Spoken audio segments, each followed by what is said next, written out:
Champions লিগে লিভারপুলকে কাঁদিয়ে শেষ ৮-এ পিএসজি। টাই ব্রেকারে গড়ানো ম্যাচে দোন্নারুমার বিরুদ্ধে ৪-১ ব্যবধানে জিতেছে ফরাসিরা।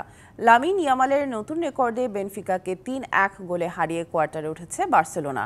আর বায়ার্ন লেভারকুসেনকে ২-০ গোলে হারিয়েছে বায়ার্ন মিউনিখ। প্রথম লেগে লিভারপুলের বিপক্ষে ১-০ গোলে হেরেছিল। অ্যানফিল্ডে জয় সমান ১-০ ব্যবধানে। আক্রমণ পাল্টা আক্রমণে আর গোলের দেখা না মিললে ম্যাচ গড়ায় টাই ব্রেকারে। সেখানে জয়ের নায়ক পিএসজি গোলরক্ষক জানলুইজি দোন্নারুমা। লিভারপুলের নুনেস ও জোনসের শট ফিরিয়ে দলকে উল্লাসে ভাসান দোন্নারুমা। আর তাতে চ্যাম্পিয়ন্স লিগের ধারাবাহিক দলটার বিদায় ঘণ্টা বেজে গেল। আরেক ম্যাচে লামিন ইয়ামালের রেকর্ডে বড় জয় পেয়েছে বার্সেলোনা। নিজেদের মাঠে ম্যাচের ১১ মিনিটেই এগিয়ে যায় বার্সা।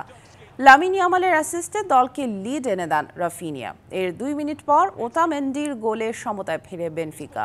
২৭ মিনিটে আবারও বার্সাকে লিড এনে দেন লামিন ইয়ামাল। এর মধ্য দিয়ে ১৭ বছর ২৪১ দিন বয়সে চ্যাম্পিয়ন্স লিগের একই ম্যাচে গোল আর অ্যাসিস্টের রেকর্ড ইয়ামালের নামের পাশে।